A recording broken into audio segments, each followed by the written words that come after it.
Meus irmãos, paz do Senhor. Grato está o meu coração a Deus por essa oportunidade que o céu concede à nossa vida, de nós estarmos juntos mais uma vez, a fim de que o nome do nosso Deus seja glorificado. Deus seja louvado pela vida do pastor Romero, pastora Jaqueline, sua família, todos os obreiros dessa casa, homens e mulheres que juntos somam forças, a fim de que esse ministério continue crescendo para a glória de Deus. Amados, eu tenho uma reflexão bíblica para os nossos corações, a fim de que nós saiamos daqui melhores do que chegamos, mais apaixonados por Jesus do que já estamos. Os que desejam ouvir a voz de Deus através da palavra, levante a mão ao céu, diga glória a Deus. Glória a Deus. Fique de pé comigo, por bondade. Abra sua Bíblia no livro dos Salmos, capítulo 13. Livro dos Salmos. Capítulo 13. Eu estou gostando dele. Está dando ruim. Glória a Jesus. Salmos. Glória a Jesus. Salmos de número 13. Glória a Jesus. Assim que... Eita terra. Tá ficando bom, hein? Terra é de Deus. Salmos 13, assim que você encontrar, diga: eu vou para o céu. E eu vou também, que eu não sou doido. Até quando te esquecerás de mim, Senhor? Para sempre? Até quando esconderás de mim o teu rosto? Até quando consultarei com a minha alma, tendo tristeza no meu coração cada dia? Até quando se exaltará sobre mim o meu inimigo? Atenta em mim, ouve-me, ó Senhor, meu Deus. Alumia os meus olhos, para que eu não adormeça na morte, para que o meu inimigo não diga: prevaleci contra ele, e os meus adversários não se alegrem, vindo eu a vacilar. Mas eu confio na tua benignidade, na tua salvação. Meu coração se alegrará. Cantarei ao Senhor, porquanto me tem feito muito bem. Cantarei ao Senhor, porquanto me tem feito muito bem. Cantarei ao Senhor, porquanto me tem feito muito bem. Amém. Tome o seu assento por bondade. Esse texto narra, pode-se dizer que é o momento mais dramático, mais sombrio, tenebroso da vida desse salmista Davi. Davi está em uma daquelas situações que a gente costuma dizer: se correr o bicho pega, se ficar o bicho come. Por quê, pastor? Esse salmo está sendo escrito dentro de um contexto horrível para Davi. Os historiadores dizem que Davi compõe esse salmo quando seu filho Absalão vem contra ele e vem com muita fúria, muita gana. O exército de Absalão está sangue sedento. Absalão quer tirar o pai do trono, nem que isso custe a própria vida do pai. Davi está diante de um inimigo diferente. não é os filisteus, em que ele podia ir para a guerra. Não é Golias, em que sem nenhum problema desceria ao vale. Davi não está enfrentando alguém de fora. Davi está enfrentando alguém de dentro. Davi tem um exército poderoso. Os seus 300 são os homens de frente. Mas Davi teme sair à guerra e matar o próprio filho. Mas sabe que se não reagir, será morto pelo próprio filho. Davi está naquela situação que não sabe o que fazer. Observe a angústia de Davi. Veja o que é que Davi está vivendo. Do verso 1 e o verso 2, Davi está desesperado, tão angustiado, que Davi diz: até quando te esquecerás de mim, Senhor? Até quando te esquecerás de mim, Senhor? Para sempre? Davi está dizendo: até quando eu vou ficar nesse impasse? Até quando o Senhor vai ficar em silêncio? E ele pergunta: para sempre? Até quando esconderás de mim o teu rosto? Note que no verso 1 e verso 2, a angústia e a ansiedade tomam conta de Davi. Davi está no ápice do desespero e da angústia. Davi não estaria em uma angústia tão grande como essa se o inimigo fosse estrangeiro, se o inimigo fosse de fora. Passaria a mão na espada, pegaria os seus 300 junto com o seu exército, iria para a guerra matar ou morrer. Mas esse inimigo é diferente. Essa ameaça é diferente. Veja o verso 2. Até quando consultarei com a minha alma, tendo tristeza no meu coração cada dia? A tristeza toma conta do coração de Davi. Até quando se exaltará sobre mim o meu inimigo? Até quando eu vou ficar nesse impasse? Até quando o inimigo vai ficar aí fora, achando que prevaleceu contra mim? O que eu faço? Davi está naquela situação em que só Deus pode dar uma solução. Só Deus pode intervir. Davi está no fundo do poço. Do verso 1 e o verso 2, Davi declina, submerge e só questiona: até quando? Até quando? Até quando? Até quando? Perceba que enquanto Davi questiona, não acontece nada. Enquanto Davi reclama, protesta, não acontece nada. Só que alguma coisa diferente vai acontecer no verso 3.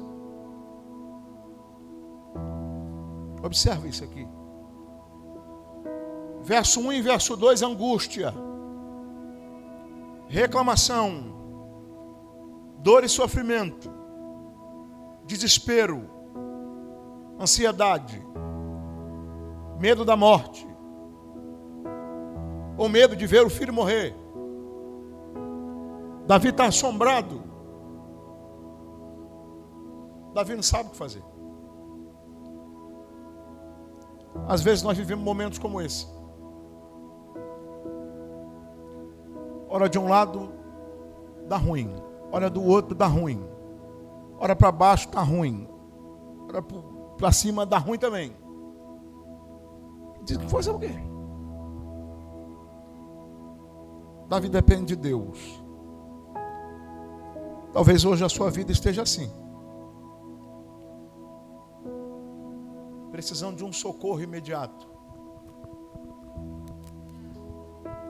precisando de um socorro urgente, emergente de Deus. E aí, pastor? O que Davi fez? Repare que no verso 1 e verso 2, a angústia transborda do coração de Davi. Em algum momento, Davi para de reclamar, para de cobrar urgência do céu. E Davi entende: eu preciso orar. Eu preciso usar o poder da oração. Olha para mim. Eu sei que talvez a angústia esteja grande, o problema esteja grande. Mas em algum momento você vai ter que parar de ficar questionando.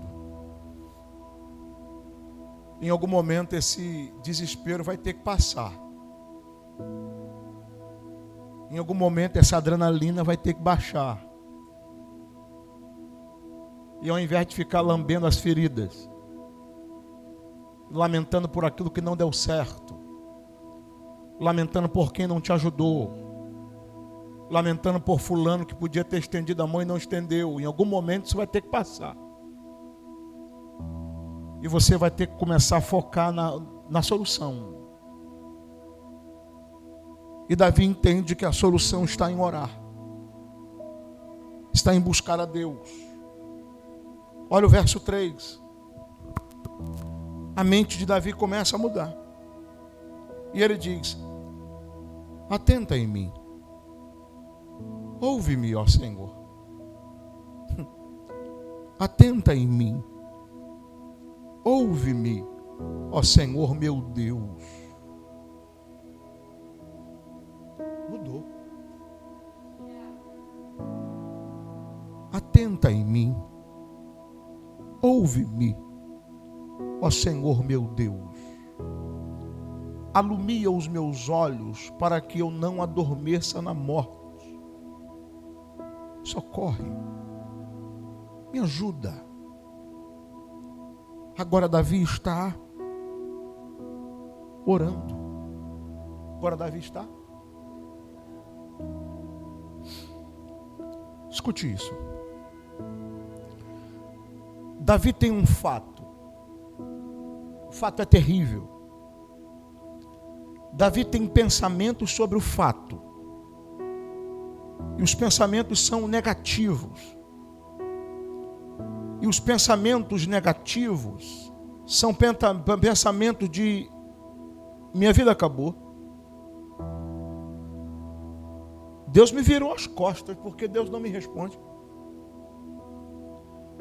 Desses pensamentos e desse significado negativo, Davi tem emoções negativas. Abandono, tristeza e derrota. Tudo isso no verso 1 e verso 2. No verso 3,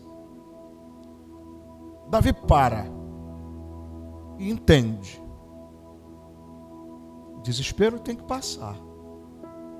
Eu tenho que voltar a orar.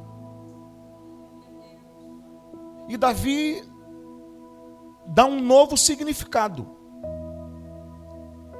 Deus não me abandonou ainda. Se eu orar, Ele me responde. Deixa eu ler para você. Eu preciso ler isso aqui para você. Uma pesquisa, segundo a neurociência. Tenha só um pouquinho de paciência, eu vou tentar resumir para você. Mas é importante que você ouça aqui. Uma pesquisa neurocientífica buscou buscou saber os efeitos no cérebro quando nós oramos. Pesquisa americana diz que orar traz benefícios ao cérebro e à saúde. Médicos notaram que a prática de orar todos os dias, a prática de orar, diga todos os dias, a prática de orar não é de vez em quando, é todos os dias. A prática de orar todos os dias evita uma série de doenças e melhora o sistema imunológico. Uma equipe de profissionais da Newmax Health pesquisou os efeitos que a oração provoca no cérebro e resultou que há vários benefícios quando a pessoa ora. Sem querer promover nenhuma religião, os pesquisadores estudaram como a oração afeta o cérebro e o que a prática pode oferecer para a saúde física, mental e emocional das pessoas. Observe, olha o que acontece quando você ora. A comunidade médica que participou da pesquisa percebeu que a prática de orar todos os dias muda, altera consideravelmente as 4 áreas do cérebro humano. São eles: lobo frontal, córtex cerebral, lobo temporal e sistema límbico. O lobo frontal é responsável pela elaboração de pensamento, planejamento, programação de necessidades individuais e emoção. Olha o que a neurociência está dizendo. Quem tem a prática de orar todos os dias sofre alteração no lobo frontal. Logo, pensa melhor, planeja melhor e administra melhor suas ações. Segundo, a oração altera o córtex cerebral, que é responsável por muitas das funções mentais mais complexas e desenvolvidas, como a linguagem e o processamento de informação. Ou seja, quem ora todos os dias fala melhor, processa melhor as informações. Cutuca o seu irmão e diz assim: se você não orar, meu irmão, seu cérebro não vai desenvolver. Ou seja, quem ora pensa melhor. A neurociência está dizendo que a oração faz com que o seu cérebro pense de forma mais ampla e positiva. Por isso que Paulo insistiu com a igreja de Tessalônica: orai sem cessar. Por isso que Jesus ensinou os discípulos em Lucas 18, verso 1 e 2. E contou-nos uma parábola sobre o dever de orar sempre e nunca desanimar. Por isso que Jesus ensinou contando a parábola do juiz iníquo, que não temia a ninguém, mas por conta de uma viúva que sempre o importunava, resolveu fazer justiça. O que Jesus está dizendo é: insista na oração. Não desista de orar. Por isso que Jesus passava noites orando. Hernandes Dias Lopes traz uma colocação interessante. No Monte da Transfiguração, quando Jesus diz aos discípulos: vocês ficam aqui, eu vou um pouco adiante orar. E ele vai, ora, volta. Quando volta, eles estão dormindo, vencidos pelo cansaço, pelo sono. Ele dá uma palavra de ânimo: vamos orar. Volta de novo, ora. Quando ele retorna, eles estão cansados, dominados, vencidos pelo cansaço, pelo sono. Jesus diz a eles: nenhuma hora. Vocês não podem orar comigo nenhuma hora. Os discípulos oraram, os discípulos dormiram, quando deviam estar orando. Quando Jesus desce do monte, ele está descendo do monte e vê embaixo os fariseus, os escribas, discutindo com os discípulos. Assuntos teológicos, que nada tinha a ver com produtividade da vida cristã. E Jesus diz: o que vocês discutiam com os meus discípulos aqui? A cena é interrompida por um pai angustiado, que tem um filho que de vez em quando um demônio pega o menino e o joga no fogo, joga na água, para o matar, para o destruir. A cena se perde ali, porque Jesus vai libertar esse menino. Pedro deveria orar. Estava dormindo. Segue o texto.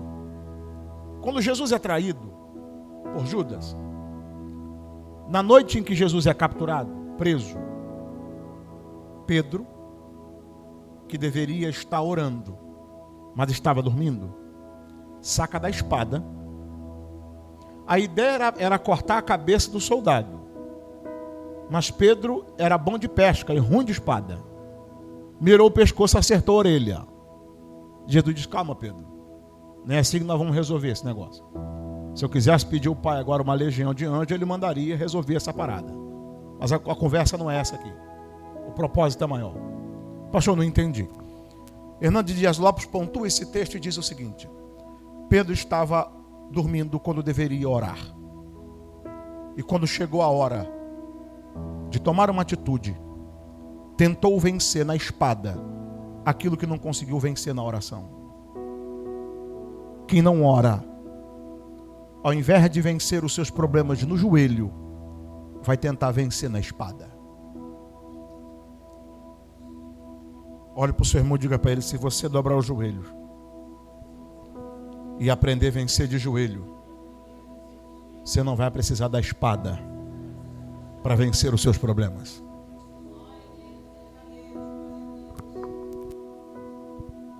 Pastor, quais são os benefícios? Quem ora pensa melhor. Os resultados mostraram que quem ora fica mais inteligente, pois o poder da oração melhora o poder de cognição do cérebro. Ou seja, se estudar, aprende mais rápido. Olha os concurseiros aí. Olha o que a neurociência está dizendo. Se você orar, o seu poder de cognição melhora. Sua inteligência fica elevada. E se estudar, aprende mais rápido. Porque a oração altera positivamente, aumenta o seu poder de inteligência. Sabe aquela pessoa que você conta uma piada hoje, ela só vai entender domingo?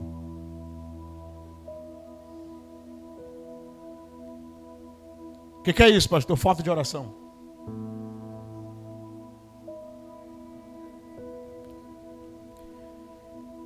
A neurociência mostrou que quem ora entende melhor os outros. Quem ora entende melhor o que os outros falam. Isso significa que dentro do teu casamento, a oração pode ajudar. Por quê, pastor? Porque se o casal orar, a mulher vai falar A e o marido vai entender A. O marido vai falar B e a mulher vai entender B. E quando não tem oração, pastor, o marido fala B e a mulher entende D. A mulher fala A e o marido entende B. Mas eu estou falando um outro negócio contigo, você está entendendo tudo errado. Está aqui, foi eu que inventei não. Cutuca o seu irmão e diz assim: você está orando, irmão? Pergunta para o teu marido: você está orando? Às vezes eu falo uma coisa, tu entende outra.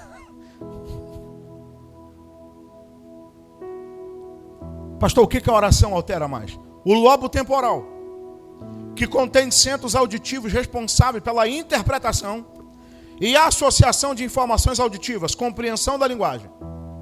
Ou seja, quando você ora, o seu sistema auditivo melhora. A sua compreensão de linguagem melhora. O seu sistema visual melhora. E até o reconhecimento facial melhora. Oh, meu Deus. Oh, meu Deus. Vamos orar, gente. Vamos orar, gente. Quarto lugar, a oração melhora, altera significativamente o sistema límbico, ou cérebro emocional, responsável pelas nossas emoções. Ou seja, quem ora todos os dias, desenvolve inteligência emocional e equilíbrio das emoções. Sabe aquela pessoa que hoje tá bem. Aí amanhã, que houve? Não sei, mas sinto uma tristeza. Ó céu, ó vida, ó azar. Ai, sabe, um negócio assim, estou muito para baixo hoje. A neurociência está dizendo que se você tiver vida de oração, você passa a ter um equilíbrio maior da sua vida emocional. Vamos para a igreja hoje? Ai, estou tão desanimado. Ué, mas semana passada estava tão disposta. Pois é, as coisas mudam, né, menino? Os pesquisadores descobriram que orar todos os dias, durante o mesmo período, pode ajudar a prevenir doenças como perda da memória. Nunca sabe onde bota a chave. Demência e mal de Alzheimer. Eu vou repetir esse pedacinho aqui. Os pesquisadores descobriram que orar todos os dias, durante o mesmo período, pode ajudar a prevenir doenças como a perda da memória, a demência e o mal de Alzheimer. Fora isso, os médicos conseguiram perceber 47 benefícios que foram comprovados cientificamente, perdão. Os mais destacados são que a oração pode diminuir a dor, diminuir o risco de morte por ataque cardíaco. Orar todos os dias diminui o risco de morte por ataque cardíaco. Orar todos os dias diminui o risco de derrame cerebral. Orar todos os dias diminui a ansiedade e combate a depressão. Fora isso, ficou provado que orar melhora o sistema imunológico e os outros sistemas. Uma pesquisa foi feita com alguns. A pesquisa durou 1 ano. Pegaram alguns doentes em estado terminal. Pegaram esse grupo, dividiram em 2. Um grupo, eles deram todo o coquetel de medicação. O outro grupo, eles deram toda a medicação, o mesmo grupo. Dividiu o grupo em 2 e deu a mesma medicação para os 2 grupos. Só que com uma diferença. Um grupo, durante aquele ano, foi alvo de oração de um grupo. Então, um grupo, além da medicação, foi alvo de oração. E o outro grupo só ficou com a medicação, sem ser alvo de oração. Qual foi o resultado, pastor? No grupo que não foi alvo de oração, a maioria morreu. E o grupo que foi alvo de oração, pastor, a maioria ficou curada. Fizeram um outro estudo. Colocaram um paciente numa sala totalmente acústica. Os aparelhos ligados no cérebro e no corpo. Botaram um grupo numa sala ao lado, totalmente isolada, acústica. E esse grupo tinha o nome dessa pessoa que estava sendo monitorada na sala ao lado. E o grupo orava. Enquanto o grupo orava, os níveis de batimento cardíaco diminuía, a ansiedade diminuía e a pressão arterial baixava. Eles corriam e diziam: para de orar. Voltava lá, a ansiedade subia, pressão arterial subia. Voltava e dizia: volta a orar. Voltava lá, a ansiedade reduzia, pressão arterial caía. Olha para o seu irmão e diga assim: se você não resolver orar depois de hoje, é porque você não gosta de orar mesmo.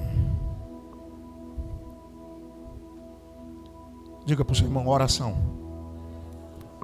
faz com que o cérebro produza os hormônios do bem-estar, dopamina, ocitocina, serotonina e endorfina. Quando você ora, o cérebro entende que está tudo bem.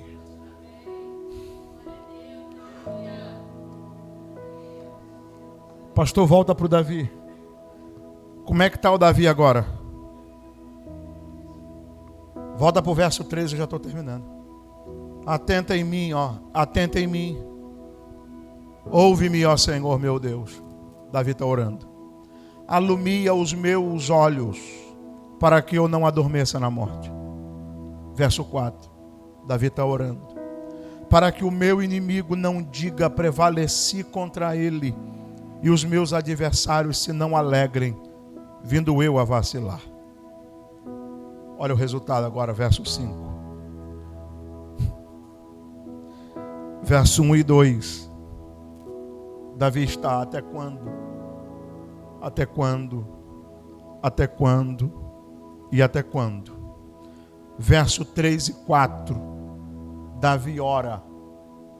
Olha o verso 5. Mas eu confio.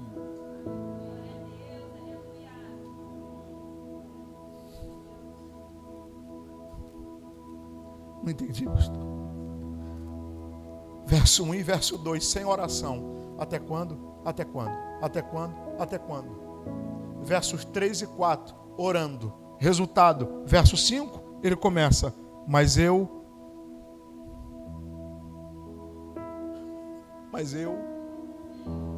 Cadê aquela dúvida toda? Cadê aquele medo? Cadê aquela angústia? Cadê aquele sofrimento? Cadê aquela ansiedade? Agora Davi diz: eu confio na tua benignidade, na tua salvação. Meu coração se alegrará. Meu coração. Davi já está enxergando alegria lá na frente. A oração abre o campo de visão de Davi e faz Davi entender: é só uma fase, vai passar, é só um momento, vai passar. Só acredita na oração e não se desespera. Faz o que humanamente você tem que fazer, e o que você não pode fazer, deixa com Deus. Olha o verso 6 para encerrar. Cantarei ao Senhor. Cantarei ao porquanto me tem feito. Agora Davi entende que aquela circunstância toda era para fazê-lo crescer, era para fazê-lo amadurecer, era para Deus fortalecer Davi. Agora Davi olha para o sofrimento, agora Davi olha para a angústia e diz: era Deus usando as circunstâncias para me fazer crescer. Quando Deus não muda, as circunstâncias, mesmo você orando, é porque Deus quer usar as circunstâncias para mudar você. Diga para o seu irmão, alguma coisa vai mudar. Ou as circunstâncias vão mudar, ou eu vou mudar. Alguma coisa vai acontecer. Se Deus, pastor, eu estou orando, e Deus até agora não mudou as circunstâncias, talvez Ele esteja usando as circunstâncias para mudar você. Lembra de Jacó? Val do Jaboque? Ele passa a noite toda orando para que Deus trabalhe no coração do irmão Esaú. O medo de Jacó de ser morto por Esaú era grande. Ele vai atravessar o vale e diz: meu irmão é poderoso, tem um exército vindo aí. Ele me jurou de morte há 20 anos atrás. Ele vai me matar. E enquanto Jacó orava para Deus mudar o coração de Esaú, foi quem que Deus mudou mesmo? Foi quem que Deus mudou mesmo?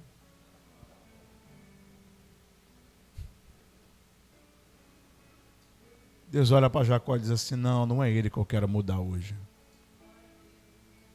Eu quero mudar você, cara. Sabe o que é curioso? Eu estou resumindo o texto. É que no meio da luta de Jacó com Deus, Deus diz a Jacó: tu não te chamarás mais Jacó, tu te chamarás Israel. Segura isso. Quem é que deu prejuízo para Esaú? Quem? Quem? Jacó. Chega no vale, Deus transforma Jacó em Israel. Quando o antigo Jacó se encontra com Esaú, Esaú o beija e o abraça. Por quê, pastor? Porque quem estava diante de Esaú era Israel, não era Jacó.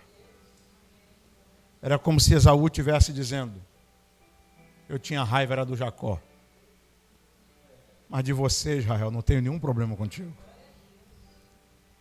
Oh, meu Deus. A oração muda a gente. O Esaú queria se vingar do Jacó, o Jacó morreu no vale. O Esaú queria matar, era o Jacó. Mas o Jacó foi morto por Deus no Val do Jaboque.